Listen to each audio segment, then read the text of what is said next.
Hello everyone. आज की video में हम डिस्कस करेंगे वंशानुक्रम के नियम। आज से पहले हमारी जो दो वीडियो हैं उन वीडियोस में हमने वंशानुक्रम क्या है और वंशानुक्रम के सिद्धांतों को डिस्कस किया है। आज की वीडियो में हम वंशानुक्रम के नियम डिस्कस करेंगे। तो चलो वही शुरू करते हैं हमारा आज का वीडियो, वंशानुक्रम के नियम। वंशानुक्रम के 3 नियम हैं। फर्स्ट है समानता का नियम, लॉ ऑफ सिमिलरिटी, समानता का नियम। जैसा कि इसके नाम से ही पता चल रहा है समानता, तो ये नियम यही बताता है कि माँ बाप जैसे होंगे बच्चे भी वैसे ही होंगे। जैसे माँ बाप है वैसे ही बच्चे होंगे। तो जैसे आप वैसे आपकी संतान, जैसे आप वैसी संतान, जैसे आप वैसी संतान। मतलब कहने का मतलब ये है कि जैसे माँ बाप होते हैं बच्चे भी उन्हीं के जैसे होते हैं। जैसे गोरे माँ बाप हैं, गोरे माँ बाप के बच्चे भी गोरे होंगे, गोरे माँ बाप बच्चे भी गोरे। काले माँ बाप, काले माँ बाप तो बच्चे भी काले।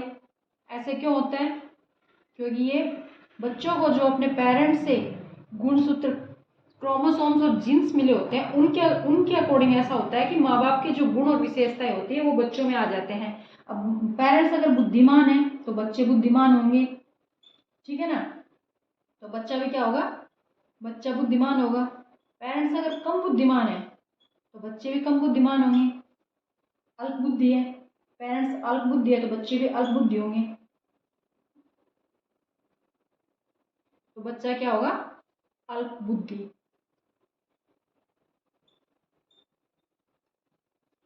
तो ये कैसे होता है? ये होता है समानता के नियम के हिसाब से कि जैसे आप हो वैसे ही आपकी संतान होगी। जैसे आपने देखा होगा नेपाली लोग हैं, जापानी लोग हैं, उनके बच्चों की हाइट कम होती है। और जैसे कि हम देख लेते हैं अफ्रीकन है, उन अब किसी भी काले और घुंघराले वाले व्यक्ति को देख के हम क्या सोच जाते हैं कि हाँ ये अफ्रीकन है। क्यों? हमने क्योंकि अफ्रीकन की हमने देखा कि ऐसे होते थे, अफ्रीकन की ही नस्ल है। तो इससे अब वो ऐसे क्यों है? क्योंकि उन्हें उनके पेरेंट्स से ही गुणसूत्र और क्रोमोसोम ये गुणसूत्र मिले हुए हैं।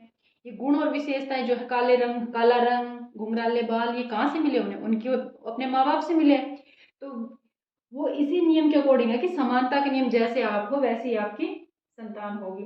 यानी कि बच्चे जो होते हैं वो अपने ही माँ बाप के अनुरूप होंगे।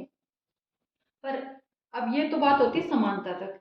पर अब हमने ये भी देखा कि जरूरी नहीं होता जैसे पेरेंट्स हो बच्चा भी वैसा ही हो। अब आप अपने घर में अपनी फैमिली में ही देखते हैं कि आपके भाई बहन हैं, वो जरूरी नहीं है कि आप और आपके भाई बहन दोनों सेम हो या अपने पेरेंट्स अपने माँ बाप पे गए हो। अपने माँ बाप से अलग भी हो सकते हो। तो वो होता है आप अपने पूर्वजों में से, अपने दादा दादी, उनके पेरेंट्स, नाना नानी, उनके पेरेंट्स, उन पे भी किसी पे जा सकते हो। तो अब यहाँ आके समानता का नियम थोड़ा फेल हो जाता है। इसलिए अब दूसरा नियम हमारा जो आता है, चलो अब हम उसको डिस्कस कर लेते हैं। दूसरा नियम हमारा आ जाता है विभिन्नता का नियम। नियम नंबर 2, विभिन्नता का नियम। अब ये विभिन्नता का नियम इस बात को प्रूव करता है कि जैसे बच्चे माँ बाप होते हैं, जरूरी नहीं है बच्चा भी उन्हीं के जैसा हो। बच्चा अपने माँ बाप से अलग भी हो सकता है।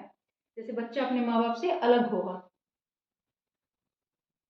जैसे गोरे माँ बाप होते हैं, उनका बच्चा कैसा होता है? उनका बच्चा काला हो सकता है।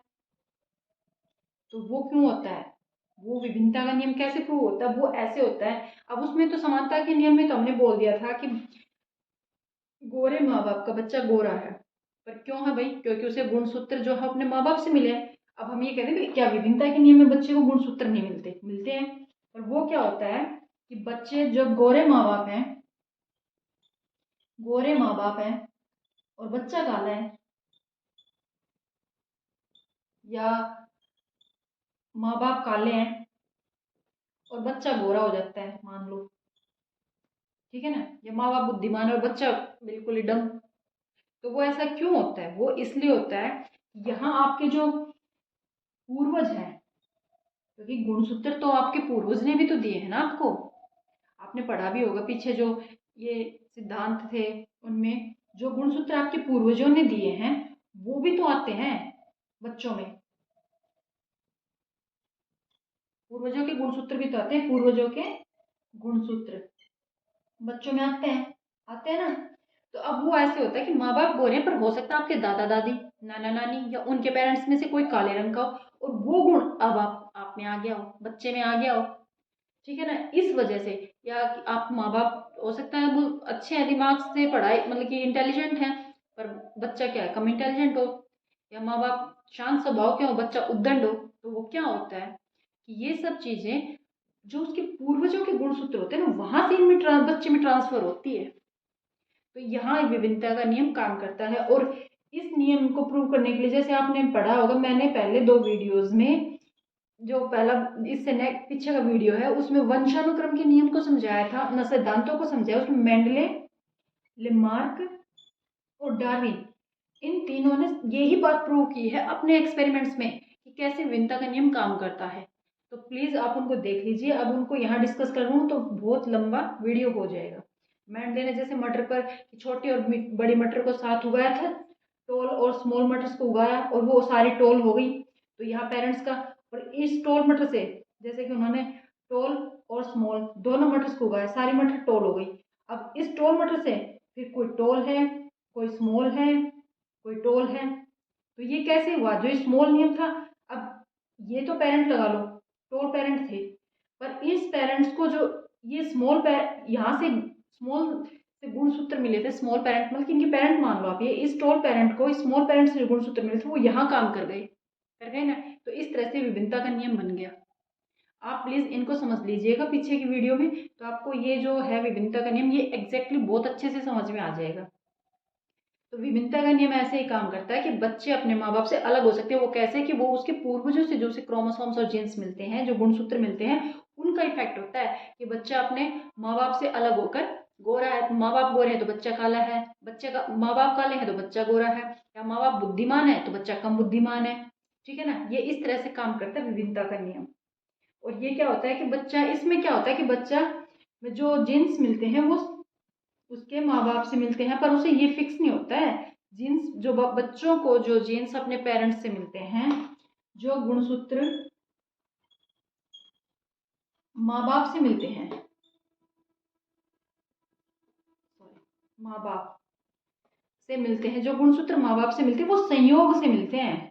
संयोग से, ना कि कोई नियम है कि हाँ भाई माँ बाप का ही मिलेगा। संयोग होता है, ये पता नहीं होता, संयोग से मिलते हैं। इसका कोई नियम नहीं है, इसका कोई नियम नहीं है कि हाँ भाई माँ बाप के ही गुण आएंगे सारे। कोई नियम नहीं है भाई इसमें कि माँ बाप के सारे गुण आएंगे। हो सकते हैं बच्चे को क्या पता कौन से संयोगवश कौन सा गुणसूत्र कहाँ बच्चे को मिल रहा है, और ये सब संयोगवश होता है, ना कि कोई फिक्स इसका नियम है कि भाई माँ बाप के ही गुण आने हैं। नहीं भाई, आपके पूर्वजों के गुण भी आ सकते हैं। आपके पूर्वजों के जो पूर्वज हैं, यानी कि आपके दादा दादी नाना नानी हैं, उनके जो पेरेंट्स हैं, उनके उनके भी गुण आ सकते हैं। अब आप मान लीजिए आपकी फैमिली में किसी की, आपको जहाँ तक याद है कि आपके ना तो आपके दादा दादी की, ना नाना नानी की, ना ही आपके खुद के माँ बाप की आंखें नीली है, पर आपकी किसी भाई बहन की आंखें नीली हो जाती हैं। तो वो आंखें नीली क्यों होती हैं? वो आंखें नीली इसलिए है, ऐसा भी नहीं है कि वो ऑटोमेटिकली कहीं से आ गई है, नहीं, वो आपके, हो सकता है आपके दादा दादी के भी जो पेरेंट्स है उनकी आंखें कभी नीली, किसी की आंखें नीली हो, और वो गुणसूत्र है जब तक तो सुप्त अवस्था में था, सोया हुआ था, सुप्त अवस्था में था। पर अब क्या है, अब वो जागृत हो गया है, इसलिए आपके भाई बहन की आंखें क्या हो गई, नीली है किसी। इस वजह से अगर कोई विभिन्न गुण आ जाता है तो वो आपके पूर्वजों से है। अब आपने देखा कि पेरेंट्स में ये गुण नहीं है, पर आपके पूर्वजों से वो गुण उसमें आया है। ठीक है ना, तो यहाँ हमारे विभिन्नता का नियम इस तरह से काम करता है। चलिए अब हम आगे पढ़ लेते हैं। हमारे एक नियम और बचता है, प्रत्यागमन का नियम। कौन सा नियम बचता है? प्रत्यागमन का नियम।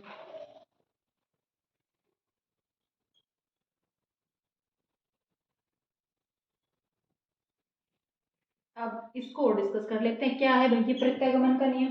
अब इसमें क्या कहा कि मनुष्य में एक पीढ़ी से दूसरी पीढ़ी में, अब इंसान है, मनुष्य में एक पीढ़ी, उसकी एक पीढ़ी से दूसरी पीढ़ी में, जो दूसरी पीढ़ी है, गुण, जो गुण हमें, जो गुण सूत्र से जो हमें गुण अपने पूर्वजों के, अपने पेरेंट्स के जो गुण और विशेषताएं मिलती हैं, वो औसत में प्राप्त हो, औसत में,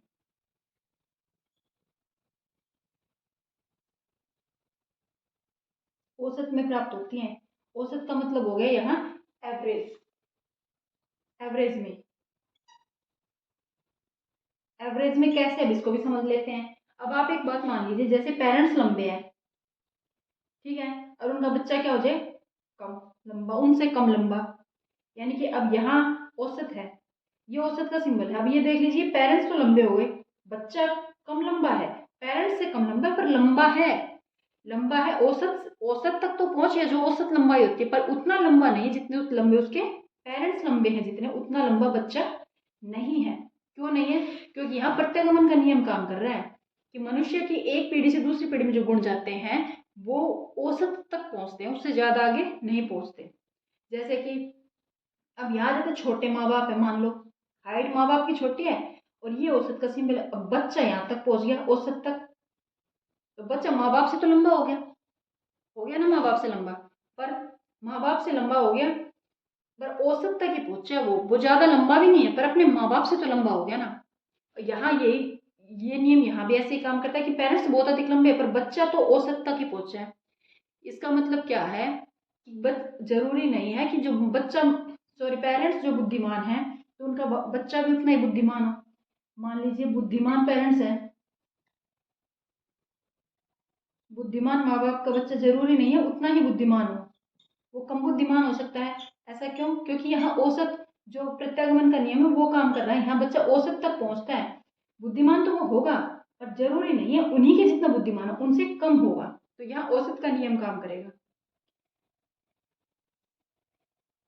अब इसको आगे थोड़ा सा और आपको समझाने की कोशिश करती हूँ, जैसे कि अब कम बुद्धिमान अब यहाँ तो बुद्धिमान की बात होगी, और अब कम बुद्धिमान माँ बाप है, कम बुद्धिमान या कम प्रतिभाशाली माँ बाप है, उनका बच्चा ज्यादा हो सकता है, ज्यादा बुद्धिमान हो। तो ऐसा क्यों, यहाँ भी औसत का नियम काम करता है कि माँ बाप तो इस लेवल तक है कम, और ये हमारा औसत है।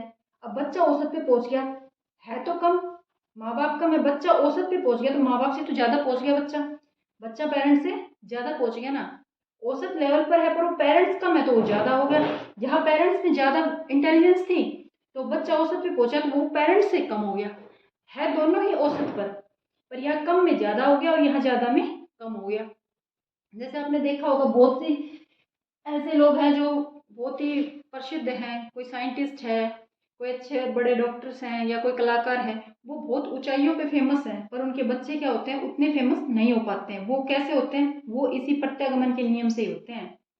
चलिए ठीक है, आज का हमारा टॉपिक यहीं खत्म होता है। ये तीनों सिद्धांत थे जो हमने समझा दिए। समानता के नियम में जैसे बच्चा वैसे माँ बाप, सेम टू सेम। विभिन्नता के नियम में बच्चा माँ बाप से एकदम अलग, और प्रत्यागमन के नियम में बच्चा माँ बाप से औसत तक, माँ बाप जितना नहीं औसत तक होता है, चाहे वो कम हो या ज्यादा हो। ठीक है।